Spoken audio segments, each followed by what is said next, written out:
নবী করিম সাল্লাল্লাহু আলাইহি ওয়াসাল্লাম যখন হেরা পর্বতে হযরত জিবরাইল আমিনকে দেখে ভয় পেয়েছিলেন, নবীজি হঠাৎ করে ফেরেশতা জিবরাইলকে দেখে আশ্চর্যিত হয়ে বাড়িতে ফিরে এসে আম্মাজান খাদিজা রাদিয়াল্লাহু তাআলা আনহাকে নবীজি বললেন, জাম্মিলুনি জাম্মিলুনি, খাদিজা আমাকে তুমি কম্বল দিয়ে চাদর দিয়ে তুমি আমাকে জড়িয়ে ধরো। তো এই কথাটা শোনার পর খাদিজা রাদিয়াল্লাহু তাআলা আনহা নবীজিকে কম্বল দিয়ে চাদর দিয়ে জড়িয়ে ধরলেন এবং বললেন, ইয়া রাসূলুল্লাহ, কী হয়েছে আপনি আমাকে বলেন। তো নবীজি বললেন সেই কথা যে আমি বিরাট আকৃতির এক মানুষ আকৃতির কিছু একটা দেখেছি। তখন এই কথা শুনে আম্মাজান খাদিজা রাদিয়াল্লাহু তাআলা আনহা নবীজিকে সান্ত্বনা দিয়েছিলেন, আল্লাহ তাআলা আপনাকে কখনোই ভয় দেখাবেন না, লাঞ্ছিত করবেন না, কারণ আপনি আত্মীয়তার হক, আত্মীয়তার সম্পর্ক বজায় রাখেন। আপনি বোঝা বহনকারীর বোঝা মাথায় তুলে নেন, আপনি গরিব মানুষকে সাহায্য করেন। এভাবে নবীজির কয়েকটি প্রশংসা করে নবীজিকে সান্ত্বনা দিলেন।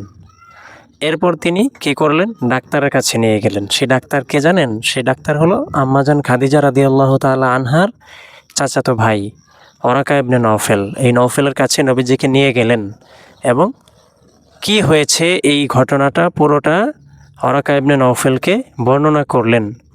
তো বর্ণনা করার পর ওরাকা ইবনে নওফেল বললেন যে কোনো ভয় নাই, কোনো টেনশন নাই, মুহাম্মদ সাল্লাল্লাহু আলাইহি সাল্লাম অবশ্যই তিনি ভবিষ্যতের একজন নবী হবেন এবং যে এসেছিল সে হচ্ছে আল্লাহর পক্ষ থেকে পাঠানো ফেরেশতা। সুবহানাল্লাহ।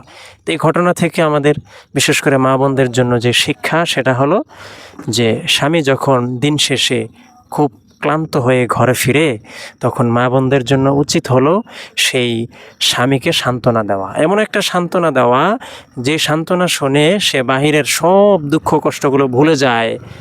যেমনিভাবে নবীজি সাল্লাল্লাহু আলাইহি সাল্লাম বাহির থেকে ভয় পেয়েছেন এবং ভিতরে এসে আম্মাজান খাদিজার সান্ত্বনার বাণী শুনে তিনি আশ্বস্ত হয়েছেন এবং তার বাহিরের সব কষ্ট তিনি ভুলে গিয়েছেন।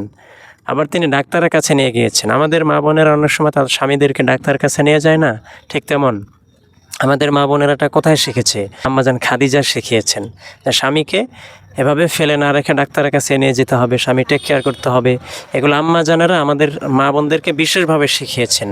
তো যারা এটা মানে, আল্লাহ তাআলা তাদের সাংসারিক জীবনকে, স্বামী স্ত্রীর জীবনকে বরকতপূর্ণ করেন। আর যারা মানে না, তাদের তো কলহ লেগেই থাকে। আল্লাহ আমাদের মা বোনদেরকে আমাদের আম্মাজানদের ইতিহাস থেকে, জীবনী থেকে শিক্ষা গ্রহণ করার তৌফিক দান করেন। প্রিয় বন্ধুরা, যারা আমার এই ভিডিওটা দেখেছেন, আপনাদের সকলকে শুভেচ্ছা ভালোবাসা জানাই।